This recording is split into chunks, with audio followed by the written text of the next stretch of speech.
Welcome back to the Real Recovery Show, where we're here every week on Fridays at noon. And you can also go to the meeting space to see all of our previous episodes posted there. This has been a really exciting experience for all of us. The feedback that we've been getting has been phenomenal. I've personally had people write to me and call me needing to talk to me about something that they wanted more information of that we shared about.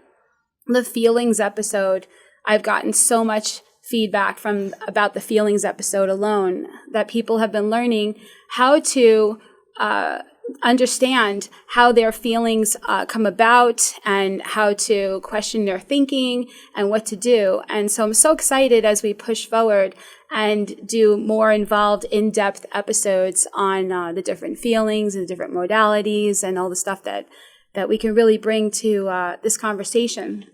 And so today is episode 5, and it is on the young people in recovery. But before we talk about young people in recovery, we're going to talk about young people before being in recovery, kind of setting the tone and the narrative for what happens in our childhoods that put us in a position where alcohol and drugs look more attractive. If you are somebody who alcohol and drugs is very much a part of your life from a very early age, especially if your parents drink a lot or party, or all of your friends did, it may not even make sense that there are people that never ever touch a drug or have even been around alcohol, that it's not even part of their perspective. And so for me personally, I grew up in an environment where we had a bar in the house and my parents had parties, but I wasn't allowed to be with them when they would have these parties. And so I remember sitting upstairs with the railing, like as if I was in jail, and I would be looking and trying to see down at the party that was going and listening to the laughter and everybody having fun and feeling like I was set aside, didn't matter. Like my whole exaggerated sense of self started at a very early age, but I really felt like I wasn't living the life I wanted to laugh. I wanted to be part of, because when the party wasn't there, the house was a very dark place. People were in my house angry and quiet and depressed. My mother would be at her table, at the kitchen table, and reading or eating, and you just knew to leave her alone. My dad would be in his room, in his office, that was right off of the kitchen. He was an architect, and so he had a home office as well. And he also wanted to be left alone. And in my house, you walked on eggshells and you had to be quiet because my dad was up all night working on plans and blueprints, and then would sleep into noon and would end up driving into the city. I grew up in New York. And so the climate in my house was already teaching me that, this is so uncomfortable. This is not okay. I have to, not have a feeling. I can't really talk about what it is that's going on with me. And because of it, I really started to dissociate and to check out and to want a different life and to want a different feeling at a young age. Now I'm saying this, not saying that everybody who ends up becoming addicted to a substance or a behavior has that experience. The common thing that I have found over the years is that there is a thinking that happens. Regardless of whatever the experience is, there's a thinking that happens where the mind says, I don't want to be here. I don't want to be me. I don't want to feel this feeling. I feel overwhelmed. I feel insecure. I feel like I don't fit in. I feel like I'm an imposter. I feel like I don't know how to live this life. Whatever it is, there's something that creates this discord within us as kids, and we just try to push through it or to fake it, to have the false self to have this image of who we want everybody to see, to maybe be the class clown, or to buy people things, or to focus on being good looking, or focus on getting good grades, but whatever we do, we do these things because we're trying to, in some way, fix something that's a little askew inside of ourselves. And so this climate that we might have grown up in, that could have looked like mine or could have looked like a myriad of other family situations. But I mean, even just a divorce, even a divorce where everybody's like being extra nice to the child, and competing for the child's affection, and all that can create, this imbalance mentally in a child that the child feels like an overdeveloped sense of responsibility, or uncomfortable, or guilt, or shame, or whatever. And so whatever happens, somebody dies at a young age, something happens that's traumatic, one of the parents has a mental illness, or somebody has a compulsive disorder, or somebody has addiction that's obvious, or maybe addiction that's not so obvious. Or if something happens not even in the family unit itself, but happens in an experience at school, or happens in experience with another family member or somebody else, like maybe there's sexual molestation or anything. There's something that happens where we stop to feel totally safe and secure in just being a kid, being able to just enjoy the childhood, and not needing to do self-abandoning things, or to fit in, or to self-medicate to feel like we fit in. And so this conversation is going to start off talking about before the addiction, before any of that first, because joined with me right now is Carter Singh, and Carter has also grown up in his own shame-producing childhood for himself, and ended up addicted as well, and has had to go through a lot to heal, but has also now a passion for wanting to not just help the inner child that he has to heal, but also to help children before it gets to a point where it's almost irreversible, before it gets to a point where it's so egregious that this child can start to have the tools and the insight and the support system that we experience in recovery, but before it becomes a strong need because of an addiction that's gotten out of control. Carter? Thank you. I'm Carter Singh, and I'm in long-term recovery. And yes, I grew up to that family too. I felt uncomfortable in my own skin, and as a result of all that, my previous experience, I wanted to die at 12 years old. So we now understand the origin of addiction, which is, Bradshaw said 100% of all addictive and compulsive disorders are rooted in toxic shame, which could also, poor parenting. Say, for instance, in my own life, when I was 6 months old, my real mom tried to kill me and my brother and sister. And in an instance, so in a child, we have a spirit. We're born. That spirit is connected almost seamlessly to the mother. And if the mother doesn't love herself, we feel that lack.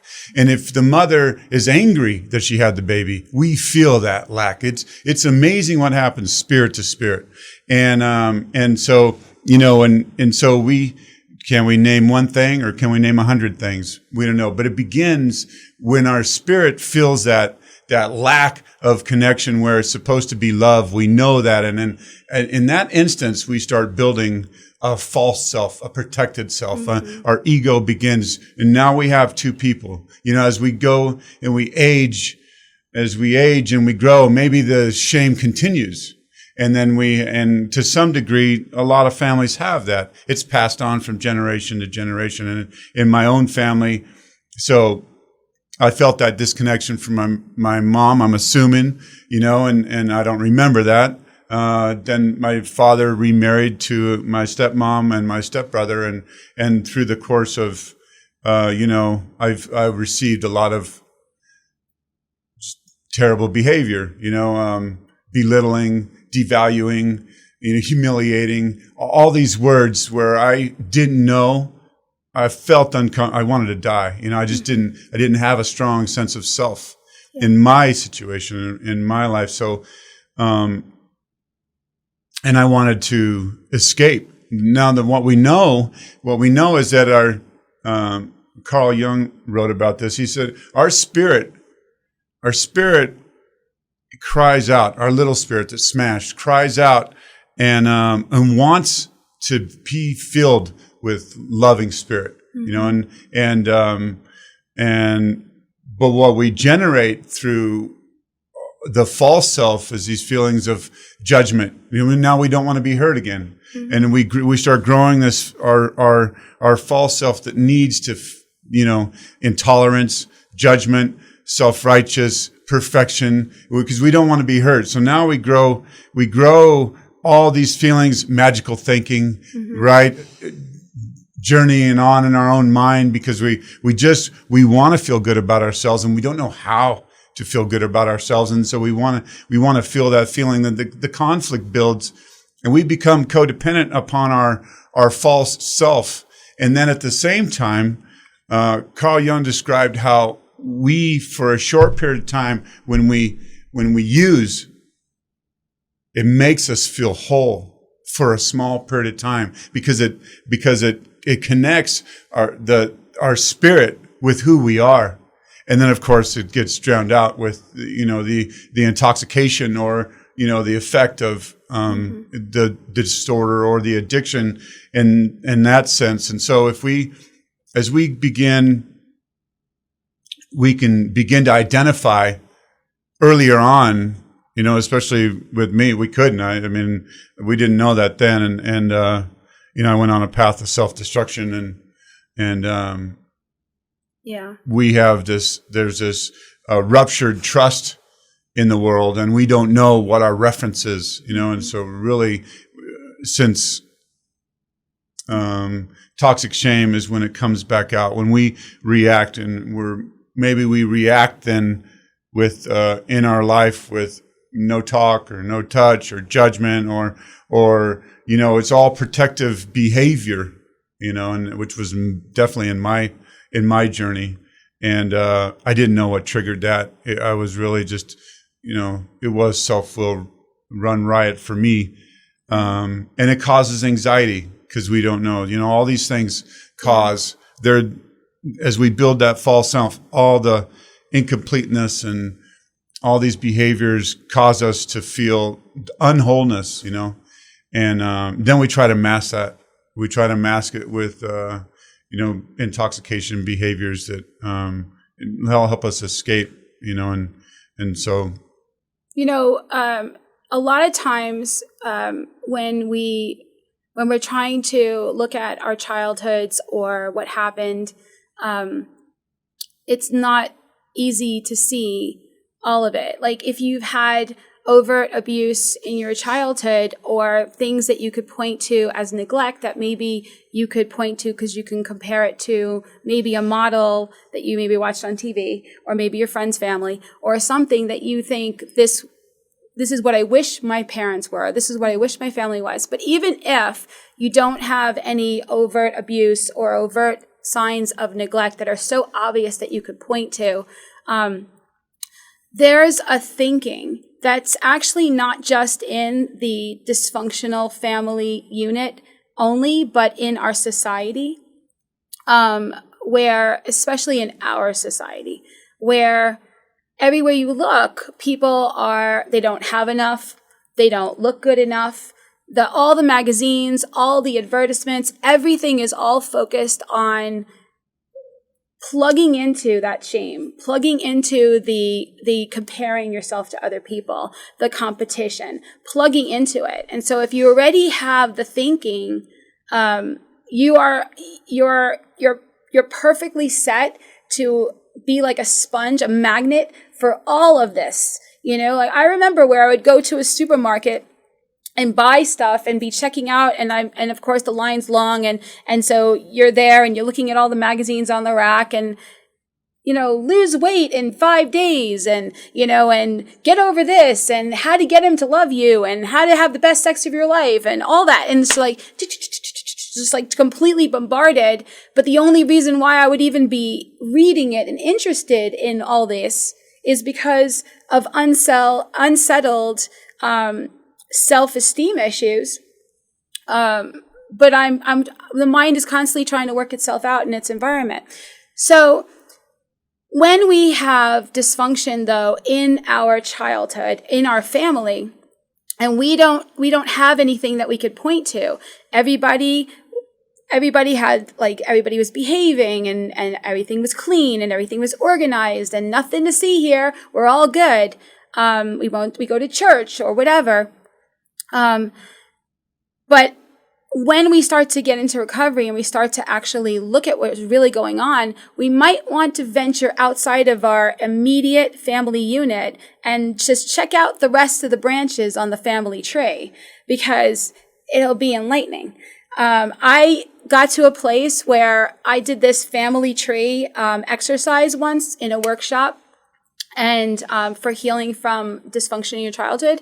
And if there wasn't overeating, pills, alcohol, I got to a point where I started making a joke that all you needed to do is lean against my family tree and pills would fall out. Like that there was someone, everybody had something, and you were able to find out enough of what was going on, even though a lot of it was in secret, because you saw that family member and what they were doing, and et cetera, even though in my house there were a lot of secrets. So the thinking, the toxic thinking, the don't talk, don't trust, don't feel, be perfect, behave all the time, the thinking of it, that even if all you had was a family member that maybe was depressed or whatever, the thinking of the insecure mother that projects onto her daughter her own insecurities, or the father who never graduated and is living to try to make his son graduate and puts all this pressure on his son to go to college, and it's all like his own story projected onto his son, like all the thinking, whatever it takes for that kind of, I can't just trust my intuition. I can't just experience my life growing and make the mistakes and be loved anyway and be safe and feel like they have my back. There's this feeling that I could screw up and I could be abandoned, and I could screw up and I could be hurt. And it creates this very fear-based mentality that we then get anxiety or fear or shame or feel guilty if we do something and somebody, has a feeling about it, or we lost a job, and everything becomes not just a normal experience of that you just, okay, I made a mistake and whatever. It becomes something that is harder than it needs to be. And I think that that's really the thinking that happens, that doesn't let us grow up with a solid foundation for ourselves. This is not about blaming anybody. It's not about blaming your parents. It's not about blaming society. It's not. And if you are, it's because there is a victim mentality that we end up having when we are projecting our power and we are taking on things that are not meant for us to take on about ourselves and about life. It's not about blame. It's about going and looking, whether we're the child right now, the teenager, the young person in recovery, or somebody who's been in recovery for a bit. There's taking responsibility and saying, okay, what do I really need to have a different experience starting now, wherever it is? And so Carter also has been working with adolescents He does workshops. They get recorded. He's in the process of finishing a book that he's writing. And it's all about preventing adolescent addiction. Would you like to share a little bit about that? Yeah. And, just going back to what you just said a minute ago, take, for example, just say in my own family, my first son, I gave him too much. I had a Hot Wheel every day. And when you, and so say the house was good, but I gave him so much stuff and he will not feel worthy because he feels like, what, you can give too much and not be there as a parent, and then they still have a problem with their self because they feel lost. And a lot of things happen by that, like over gifting and not being present. A child knows what you love, you know what I mean? And if you're struggling, if the parent is struggling with self-esteem issues, we pass it on to our children. And that's really, as we discover, today we can talk about, discover and address these issues that we know are the origin, and we can begin to heal these things, which is what we're doing right now. And we can also, as we walk through the healing process, that's what the book and the workshops do. We walk them through that healing process before your life gets out of control, so you can get grounded. And how old are the people that are the children that are attending, the teens that are attending your 15 and over? Okay. At least in my own experience. Okay. And yeah.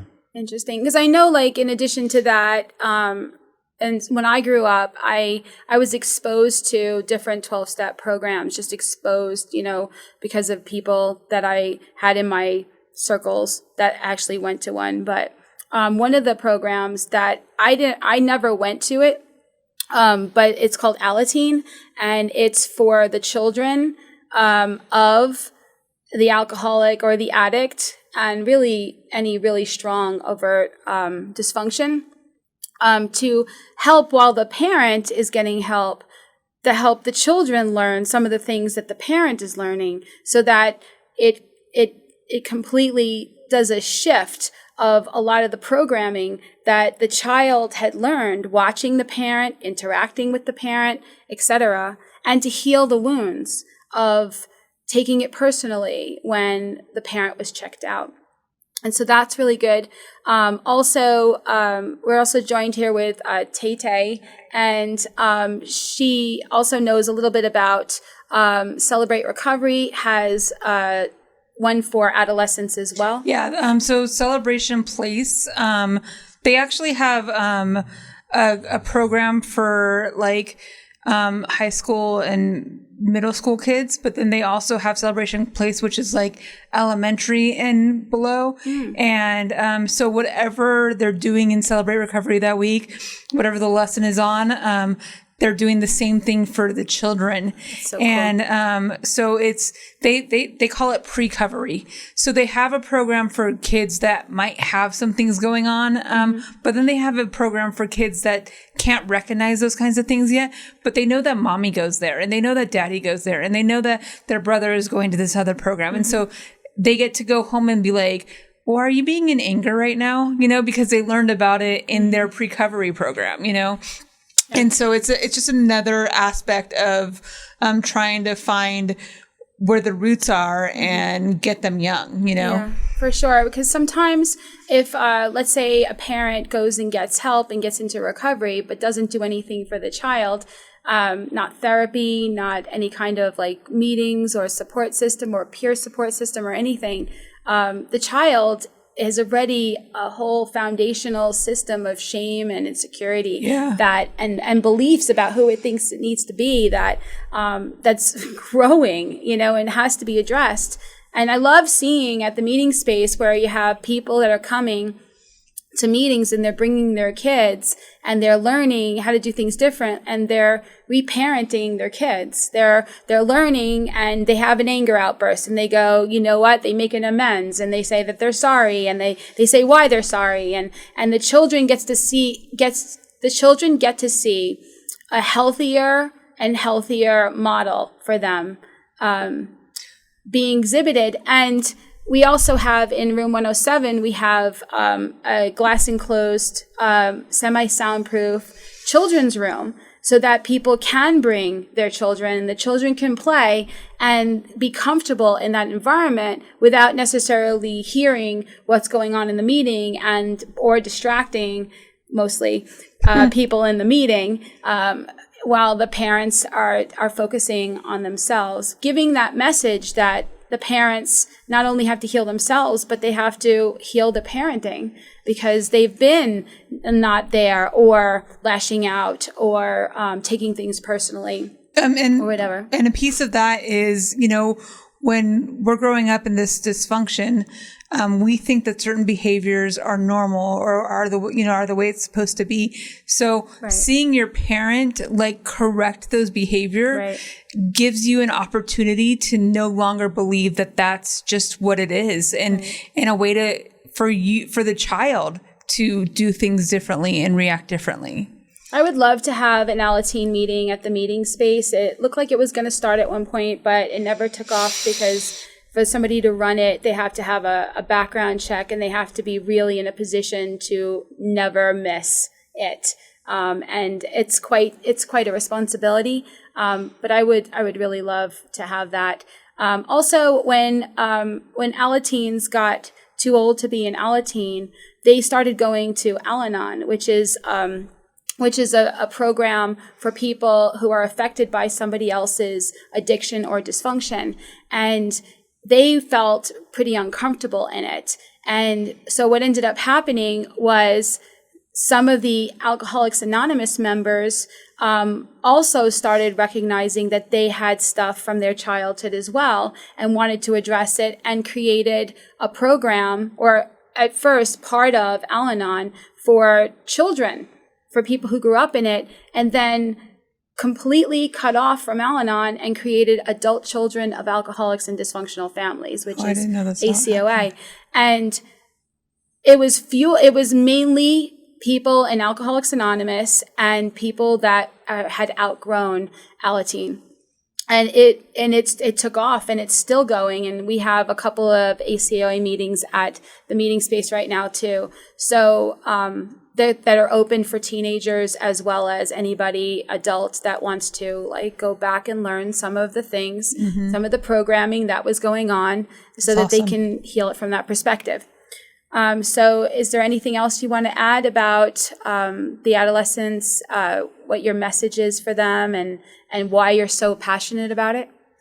I mean, always, I needed to validate my existence all the time, and that led down a dark path for me. But in our healing, there's four levels of awakening, and we're really in the bottom level, and we want to, we're gonna move you through the levels of awakening where you can live a great and purposeful and bountiful life, and one of the examples just to see where we're at is if you write your 3 of your desires on one side and then 3 things that block you from the other side, or your soul knows what you need, and you could just draw a line. It's really an easy way to draw a line between what's stopping you from growing in each area, and just different things like that in our workshop. But I really appreciate the opportunity to share with you today. Thank you. I would love to follow what's going to happen with that and what you end up doing with that, because I've seen a little bit of it because you record them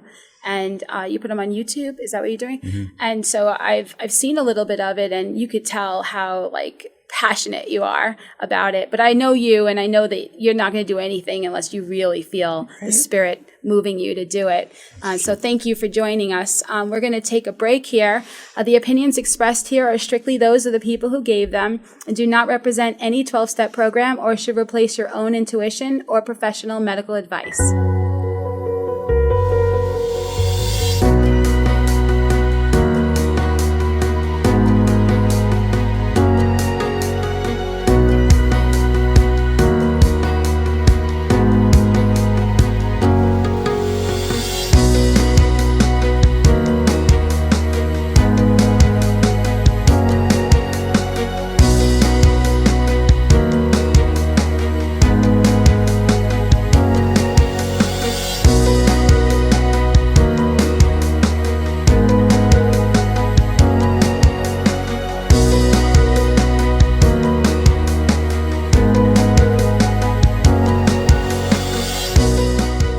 Welcome back to The Real Recovery Show.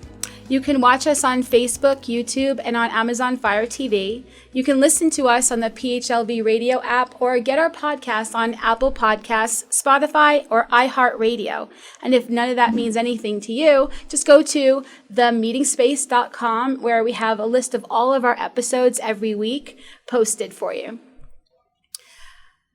So what we were talking about before the break was the mentality of the pre-addicted teen, the childhood, what it was like, and really being able to address that kind of thinking before it becomes a problem. So in the second half of this episode, we're going to talk to and share with 4 women here, all having different levels of recovery, but having all gotten sober or clean off of drugs and alcohol, if not entirely the first time when they were in their early 20s. And so first we'll talk to Tay Singer, who got sober at 24 years old. Yeah. And so she's going to talk about a little bit about what her childhood was like before anything became an addiction for her. Yeah, I would say my addictive behavior started around 4 years old.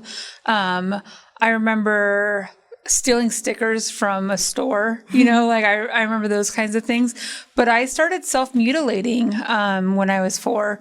And I would get a lighter hot and burn smiley faces in my leg. And that was like the beginning of it for me. And then I think about 5, it might have been 4, but I think it was closer to 5, is when I started stealing wine coolers from the fridge. And my parents always had like a wet bar and all of that kind of stuff. And so we would drink from the wet bar and then fill it back up with water because my parents didn't drink alcoholically, but they had stuff for if people came over or whatever. And so I feel like that was really the start of it for me. I didn't start doing drugs until middle school.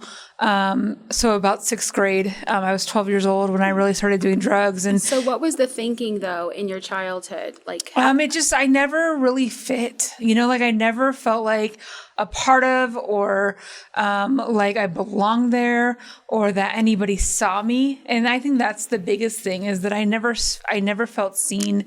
And doing these other things, I could be seen for a second, and I could be loved for a second, and I could be known for a second. And so for me, feeling a different way than I felt was always the goal. And, it started really young and it ended young. I was 24 when I hit my bottom, and it just did not seem like I've shared before that, I made a list of all the things that had to happen for me to stop using, and the last thing on the list that I did not cross off was turn 25, because I got clean and sober before that. Okay. And so your childhood before you got into drugs and alcohol was already where you felt like you needed to somehow self-medicate, do something different to help you to cope or to change the way you felt. Yeah, absolutely. Okay. Also joined here with us is Kira Bardwell, who is now 21 years old, right? Yes. 21 years old. She got sober when she was 20. She's coming up on 10 months of sobriety. And so she's going to share about what her childhood was like, the feeling, the experience of it as well. Hello. Thank you for having me on.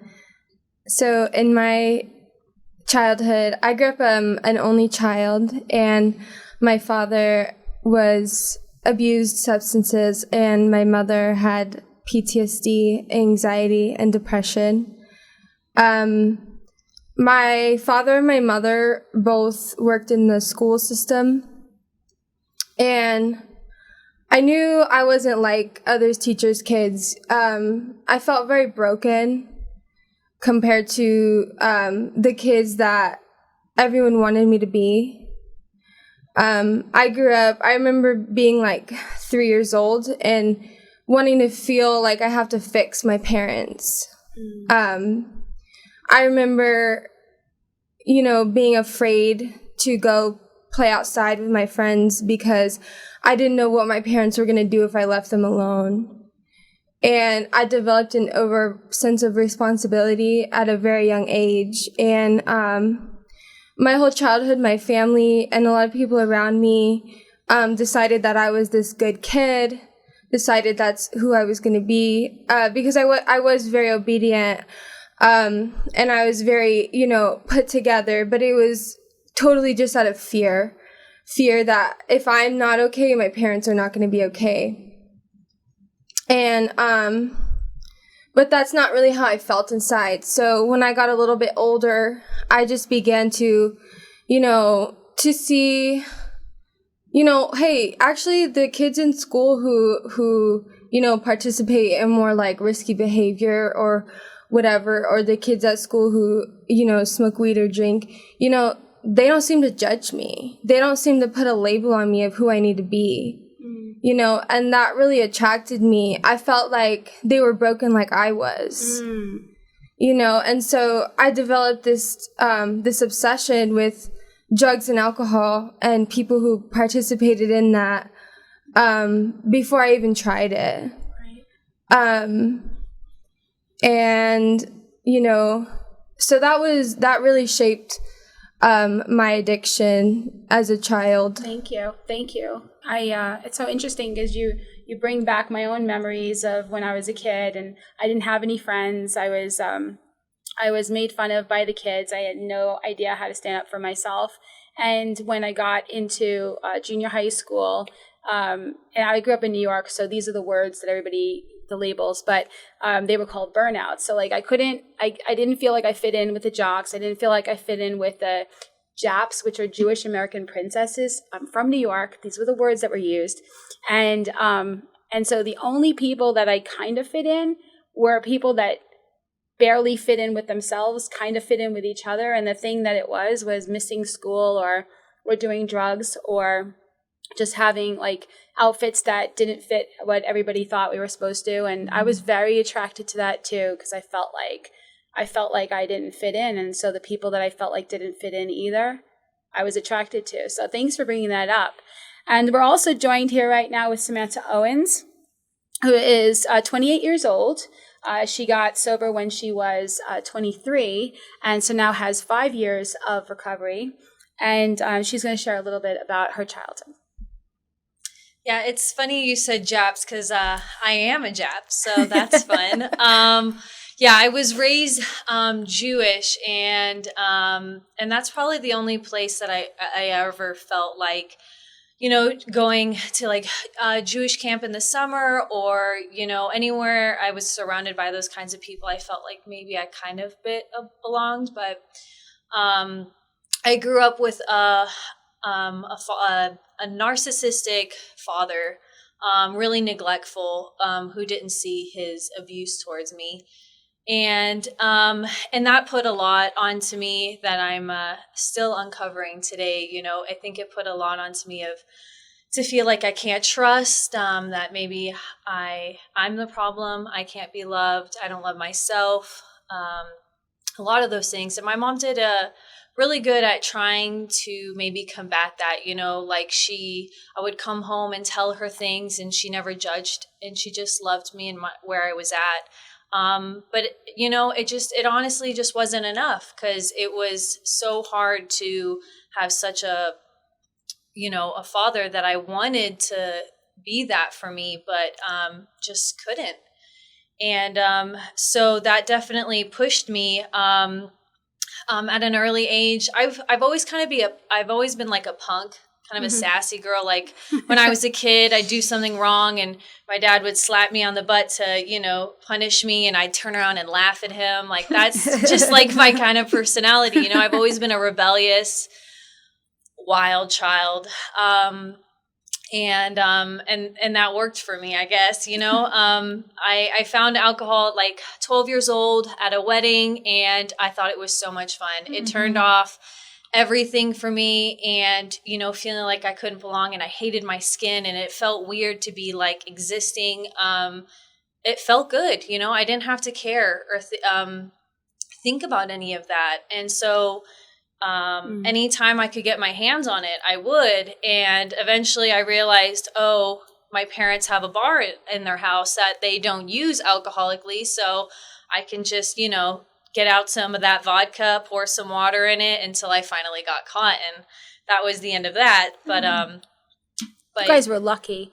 My parents didn't leave any alcohol in it that was worth anything. It was just the syrups and all that from like leftover from the party because my parents used it all. Yeah. I think it's funny that there's 3 Japs at the table, though. Yeah, I was born Jewish, too. Yeah. Love it. It's its own recovery. So now we're going to talk about what it was like when we started to really, whatever we were doing to check out, whatever we were doing to self-medicate. For me, one of my addictions was food.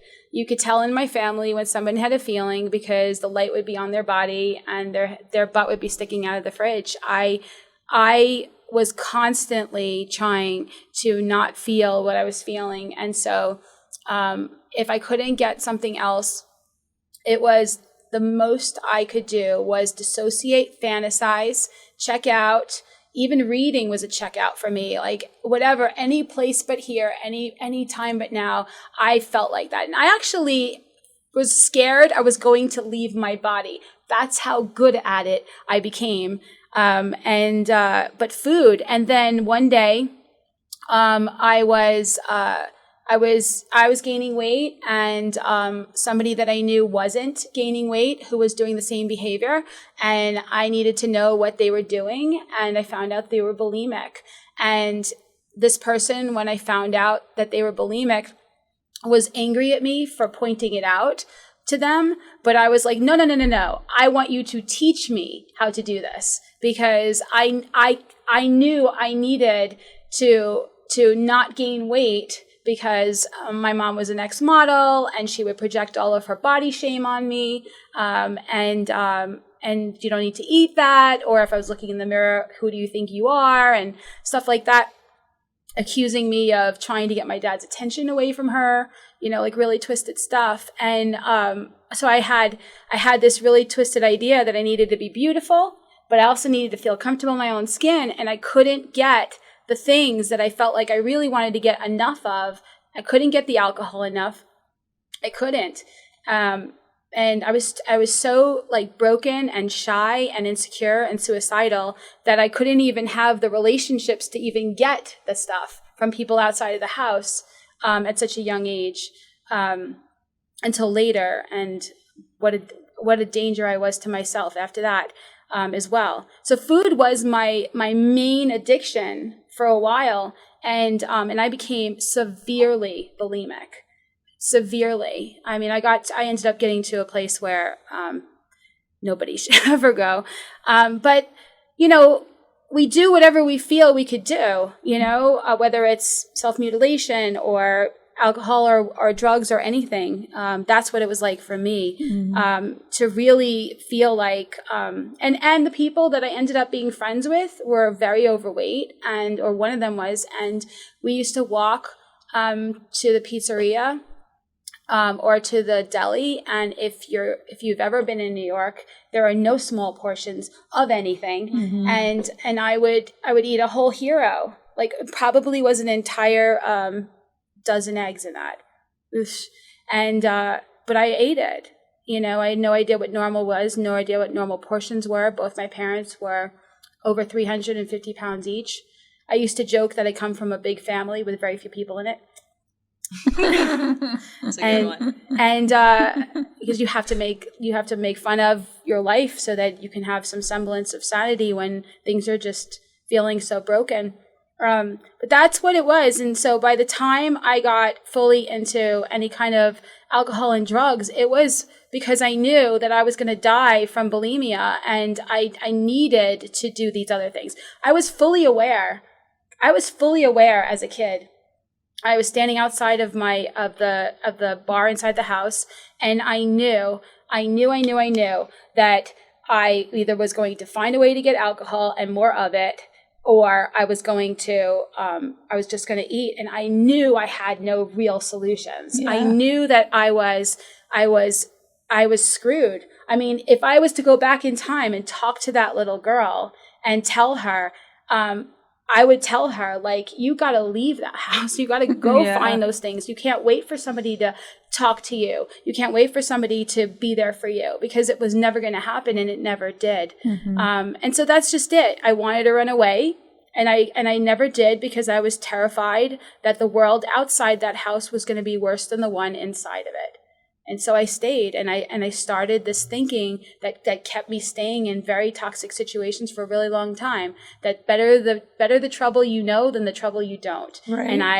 And so, like, there's this thinking of coping, not just the things that we go through, but the coping programming that will keep us stuck and reliving and getting into, like, toxic relationships later. So that was my experience, becoming addicted, I was fully an addict, where I was relying on something to change the way I felt and to be able to feel like I can live in this world, because I was wanting to die.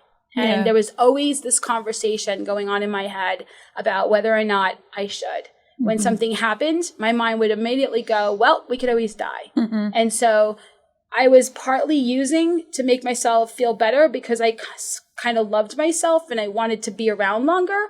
But I was also partly using from I don't care, because I just want to feel better, and, screw this. And that's just it. Yeah. And so that's really where I was at when I really became, and I knew I had a problem before I got to a place where it stopped me. Yeah. Like, I knew that I had a problem. I just didn't have a solution. Right. I was a tomboy growing up, and wanted to fit in, but didn't really fit in anywhere. I kind of fit in with the stoners because they were skateboarders and, like, didn't dress like girls. But I didn't really fit in anywhere. And we were super active. Like, we were in gymnastics and judo and baseball and, like, all the things that you could possibly put your kid into, my parents put us into.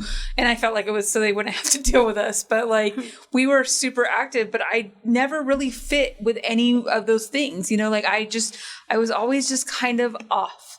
And for me, trying to get accepted by people was an addiction in itself, because I just wanted to be heard and loved and seen. Right. And I found that in the substance, and I found that in the people I could manipulate with the substance. I found that in manipulation as a whole. But I had those suicidal ideations where I was just like, well, what's the point if this is going to be this hard? Like, what's the point if I'm never going to find love or acceptance? Like, what's the point in this life? Right. And I struggled with that for a long time, even into recovery.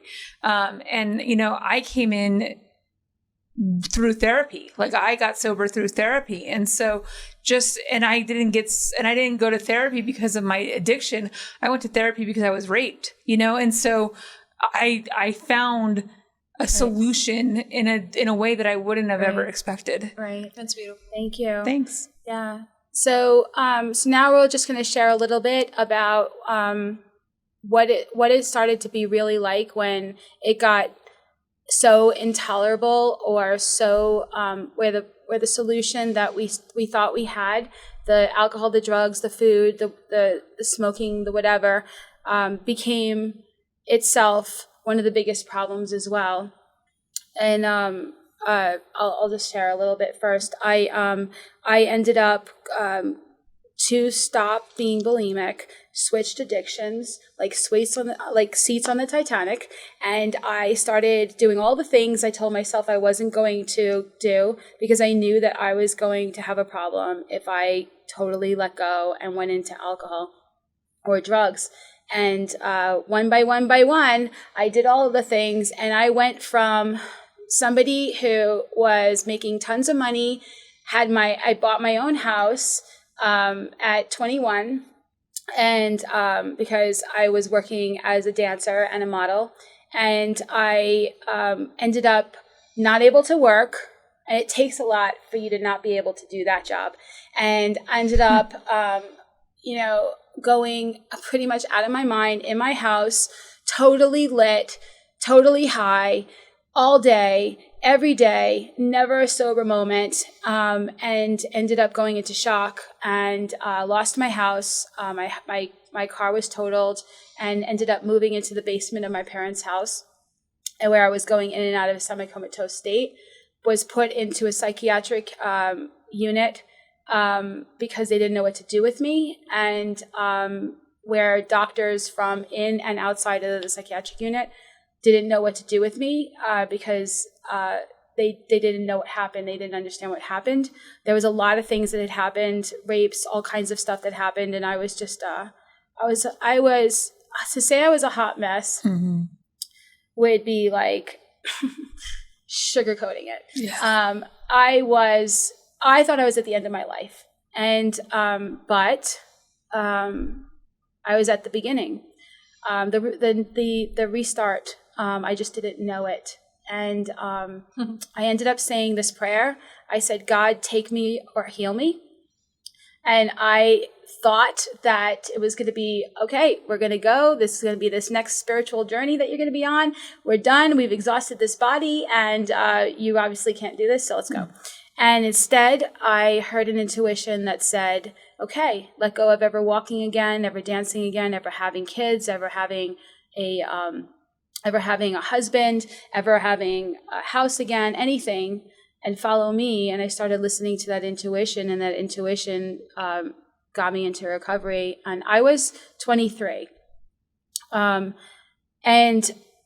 I know that by, like, when we compare, which we really shouldn't, but I know that I was a really low bottom.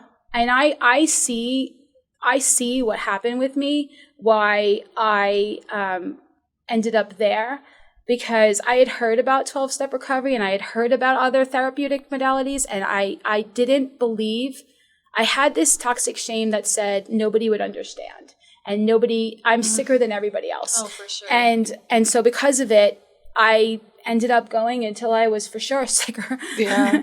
until the universe said, "You're right." And so I got to start over. And so what happened with you guys that made you guys, Kira, what happened with you when you started to get to a place where the what you were experiencing became something you started becoming more and more aware you had to stop?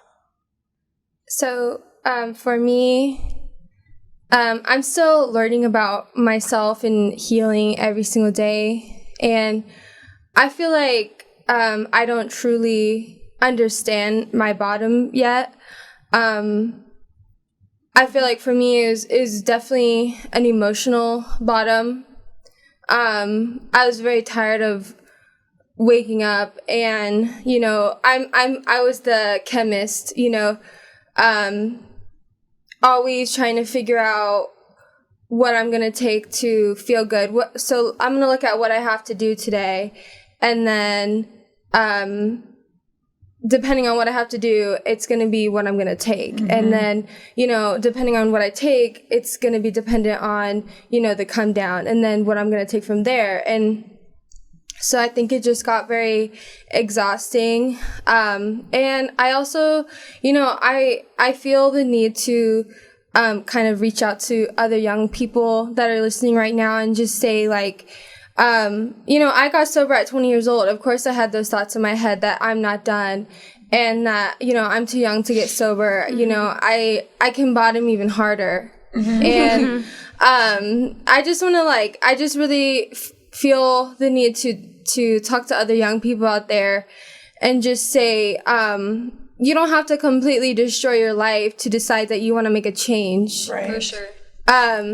And I didn't completely destroy my life. I didn't get a DUI, even though I probably should have. I didn't, financially bottom, but I hated myself, and I hated the things that I was doing. I hated the people I was around. I hated the situations that I was in. I hated my thinking. And I just wanted to say that, and thank you. That's perfect. Okay, and Samantha? I relate with a lot with that, Kira. definitely my I can hit harder bottom. I can show you that. Right. So yeah, for me it looked like you know, my dad said to me that he never wanted to see or speak to me ever again. So the next guy I met at a party, I married him. His father blew his brains out, so we had daddy issues together. That's fun. Yeah, super fun. And then 6 months later, we got divorced because I don't want to be tied down to a man. And then it looked like destroying myself in many situations, you know, putting myself in dangerous situations, you know, sleeping with all my bosses to be able to act however I wanted to, insanely making people cry. I was just, and don't you know, you don't know how I feel. I was walking around with teenage angst at 24 years old, and it doesn't look cute. No. And Doesn't look cute at any no. age.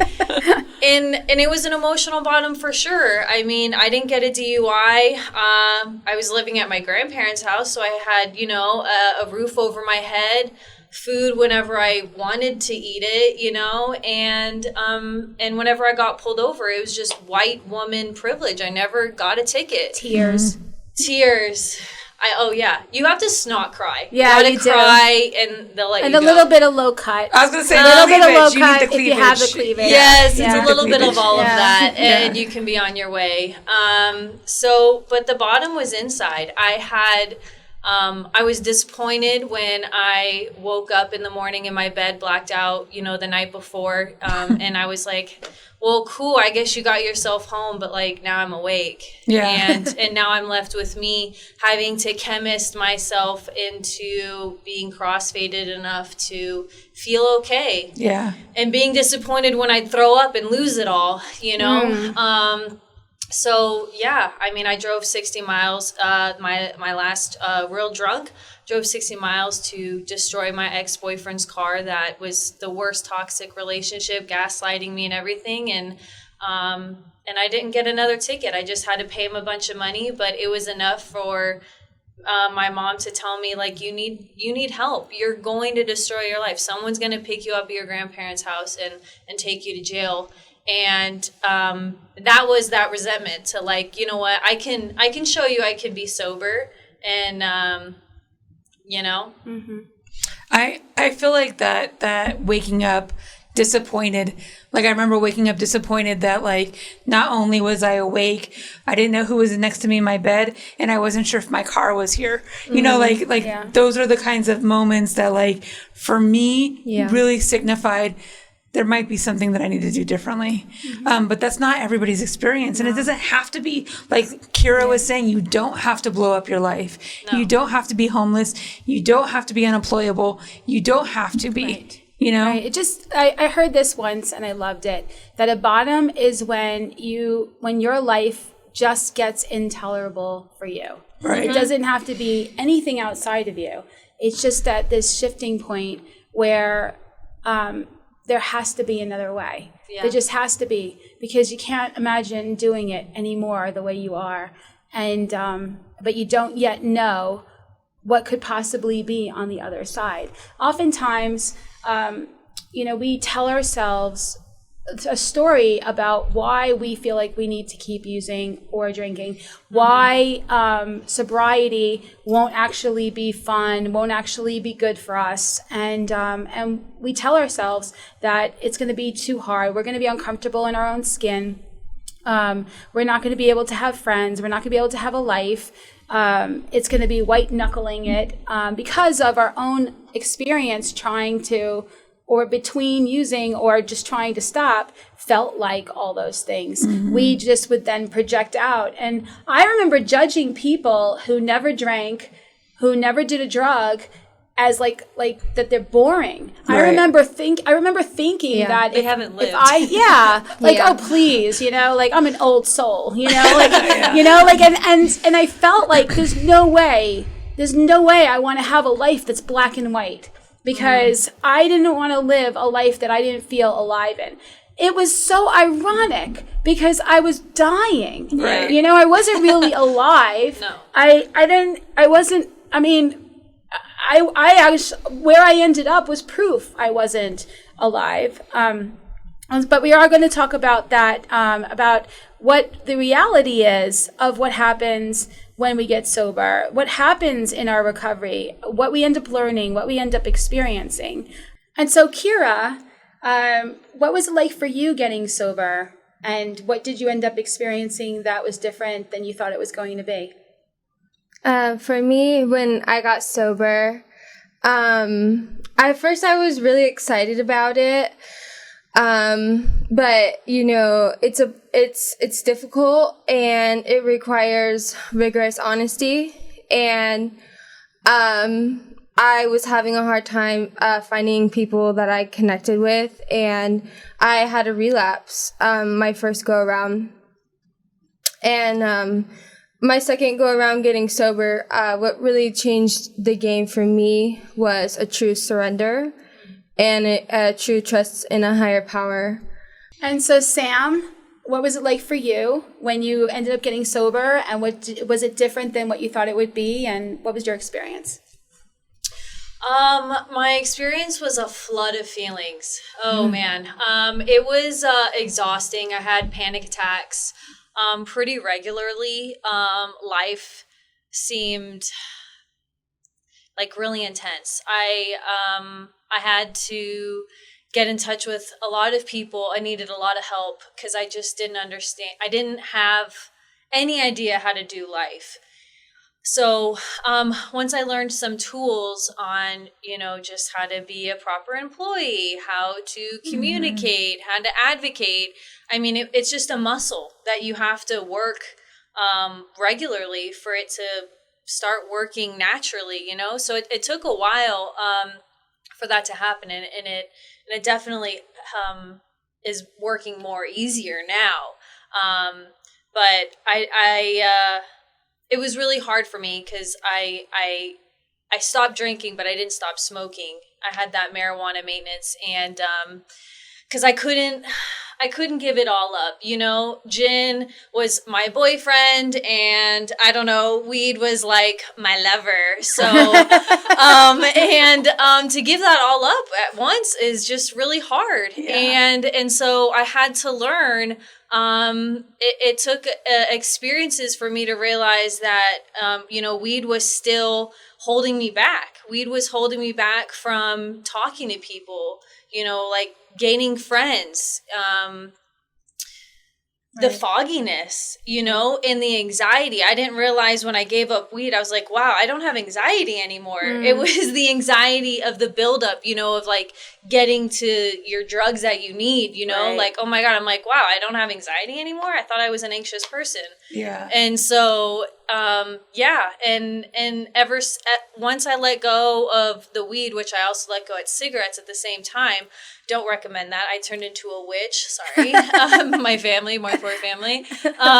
But like everything came into a beautiful, like I gained more friends, like instantly. Yeah. I started being able to go to restaurants with people, and it just like, it seemed like it all clicked and I felt that pink cloud that I was missing, that like so many people in recovery talk about, so for me, it took a complete, I still have chocolate and coffee today, but for everything else, it took complete abstinence, You're lucky I'm allergic to chocolate. I feel so bad for you. But it's interesting because when people get into recovery, there's a slogan, it's first things first. And so there could be a myriad of behaviors and different addictions. It could be, food. It could be cigarettes. There could be lots and lots of Red Bulls. It could be sex addiction. It could be several things: workaholism, spending, gambling, whatever. And but the thing that's most eating your lunch needs to be dealt with first. Yeah.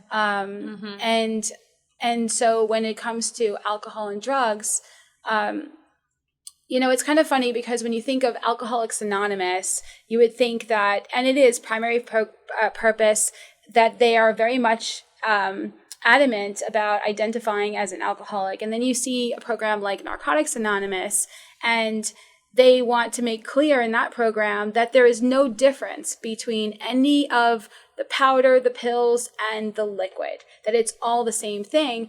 And so the culture that's happened now of people going into those programs is many addicts will go and find out that the real definition of an alcoholic is all mind-altering substances, as well as the real definition of an addict. And so if we are using any mind-altering, mind-numbing substances, we are not going to be able to be honest with ourselves. We're not going to be able to tap into our feelings. We're not going to be able to start shifting the perceptions and start having healthier tools, because we're blocking ourselves from really, truly knowing what it is and that we're really thinking and feeling. Yeah. And so there is a reason why. But as the road gets narrower, as we heal, I didn't stop smoking cigarettes when I stopped using alcohol and drugs. And in fact, lest you think that I've been sober since I was 23, I ended up drinking in 1999 to piss off a boyfriend, which he did not get pissed off. So we do these stupid things like we drink poison, hoping the other person will die kind of thing. And it didn't do anything, but I was on psychiatric medicine, a lot of Klonopin and alcohol, and I had not had that experience before. And forgot how to use a door. and so really could have done myself some serious damage at the time. But that became my sobriety date, is 1999, when I was 27 and a half years old. So just not being off of alcohol and drugs for a while, but not really grokking what an addict or an alcoholic really was, to me, was one of the biggest things that left it on the table that I could possibly do one day, for me. But, I will say what I've learned in recovery and in all this healing that I've done has given me a life where I'm an empowered person and given me the safe space to be able to go back and to revisit and to heal a lot of the stuff from my childhood, to learn how to do healthier relationships as I take on hostage after hostage after hostage and play the victim, and to learn how to work with people, whether they're working for me or I'm working for them, and process the fear and the terror that's causing anger issues and outbursts, to deal with all the things that, if I was to leave my thinking where it was before recovery and just be dry, no alcohol and drugs, I really believe that the same thinking would make me so uncomfortable in my own skin that if I didn't end up doing drugs or drinking, I'd have killed myself or someone else or both. And so it's a lie that you're not going to have fun. I laugh all the time. Yeah. It's a lie that you're not going to learn how to be comfortable in your own skin. In fact, you'll find deeper, more peaceful ways of being. It's a lie that, you're never going to have fun friends or a fun life and your life is going to be black and white. It's a lie, because my life was extremely small and I just kept, putting up, pretty curtains in my very, very small life and calling it home. And it was not home. It was a cage. It was a cave. It was a prison. And none of us deserve to be there. I feel like for me, one of the biggest things, like I've talked about how I wasn't good at relationships. I didn't feel comfortable in my skin. I didn't feel a part of. Like, recovery has given me love. Sorry.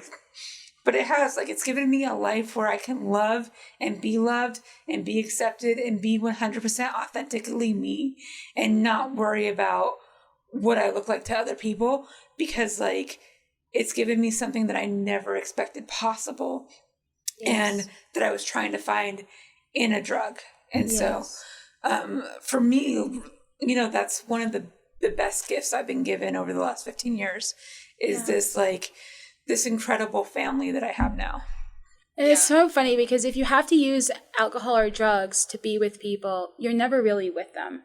Right. You know, and if you have to use alcohol or drugs to do something, you're never really doing it.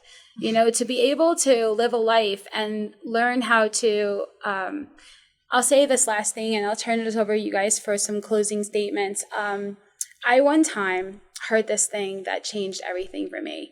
I was thinking, oh my God, do you mean that I'm going to have to live the rest of my life without alcohol and drugs?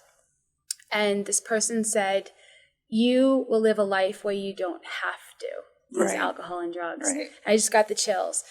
That shifted my perception because I couldn't fathom a life where I didn't have to use alcohol and drugs to be what I needed to be, to grow and to be free and comfortable in my own skin.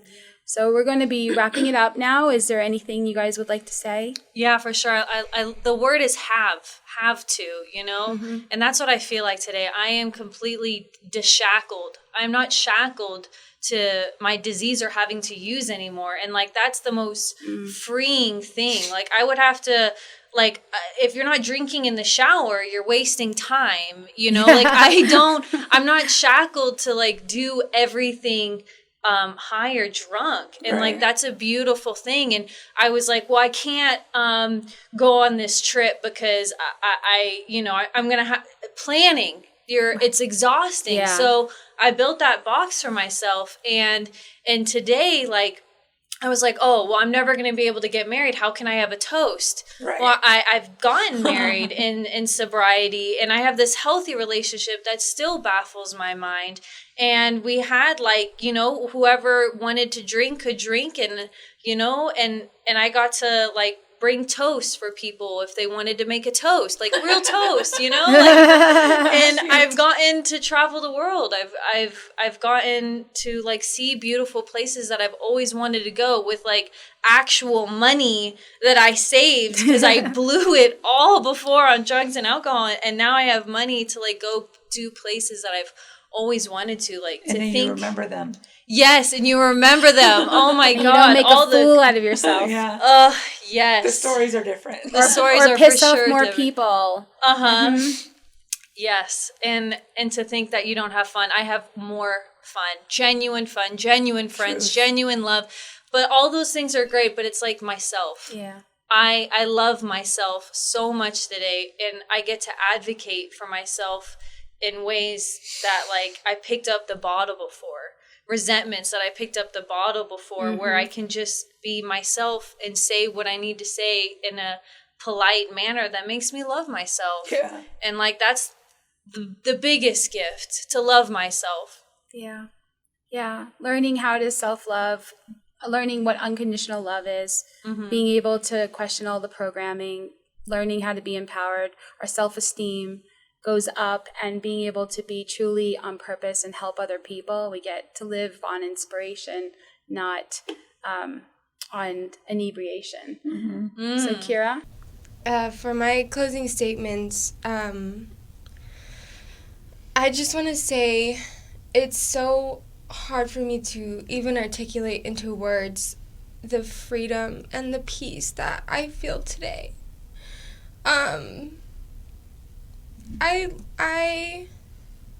My head is quiet, my heart is full, my spirit is aligned with my actions. And I'm honest with myself, I'm honest with others. You know, I try my best not to self-abandon today. I love myself, you know, and for the first time in my life, I'm happy. Yeah. And you can have that too. You can be happy too. And you're worth it. You're worth it to do this for yourself. It doesn't matter what you've done or what you've been through. There's someone out there that there's so many people out in the space of recovery that will never judge you and will love you through it. Yeah. And you're so worth it to, you know, take the step for yourself. And I will never go back on my recovery. I am so peaceful today. I'm so present today. And I have a lot of love to give out, and I'm grateful for that, and I'm grateful to be of service to others. So thank you. That's Thank awesome. you. And I know Kira personally very well. We've known each other for a while now, and I've got to see how everything that she says right now is the truth. That she is just this beautiful light, and we talk often and walk through stuff together, and I love her very, very much, and am proud of her not just for her sobriety and for reaching out and being willing to help people the way she is, but for coming on a show like this. And I feel like it's very brave. And I'm just really grateful that you're here. Very cool. As a closing statement, like the thing that I think about over the last 15 years, because I did get sober at 24 and I have not had a reason to pick back up. I've had many reasons to, but I haven't had a reason to. And I feel like every time I think about my recovery and every time I think about the way I've grown over the last 15 years, I can't even fathom who I used to be. I was actually just thinking about one of the things that I talk about when I first got clean and sober is I had this cat. She was a kitten at the time. And she died in May at 17 years old. And I don't think I would have been able to give her the life that I was able to if I wouldn't have gotten sober. Like, I don't think I would have been able to keep her. And it's just an interest. I mean, like, I know it's a cat, but like, for me, like, it was like the first significant relationship where I was able to love something other than myself. And I feel like that also gave me other things, because like we've talked about, I got my degree this year, and that's not something I ever thought I'd be able to do, you know? And I know at 39, getting your degree is not a big deal, but it is a big deal when you've come from where we've come from, it is. you know? And like just the life that I get to live today, and the way that I get to deal with situations, because life still happens, but I don't have to be a prisoner in it, and I can find the solution and do the next right thing and continue to help other people. And that's kind of like all of our mission now, is to help other people not have to do the things that we had to do. And I know that it's been said a couple times today, but like if you're young and you feel like your life is getting unmanageable, reach out to somebody, like, because it doesn't have to get any more unmanageable than it is right now. Like this, no matter how far, no matter how bad it is, your story is good enough. Like it doesn't have to get any better. So, because the alternative, you never know, So, today I don't want to die. And for me, that's a huge statement. I want to live, and I want to grow, and I want to continue to do the next right thing, no matter what that looks like. So, And if you can't fathom what your life could be like, just know that if you change one thing, one little step at a time, take this one day at a time, you'll get to a place where so much progress has been made that other people will see it in you before you'll see it in yourself. And then you'll get to that place where you will see it too. And that will motivate you from that point forward to keep healing, to keep helping, and to keep plugging away at your own recovery. So thank you for joining us today on The Real Recovery Show. We'd like to give a special thanks to our sponsor and gracious host, PHLV Radio, here in Las Vegas. We air every week at noon, and we try to post it also on Facebook. But if you missed any of the episodes, go back to the meeting space where all the episodes are listed. See you next week.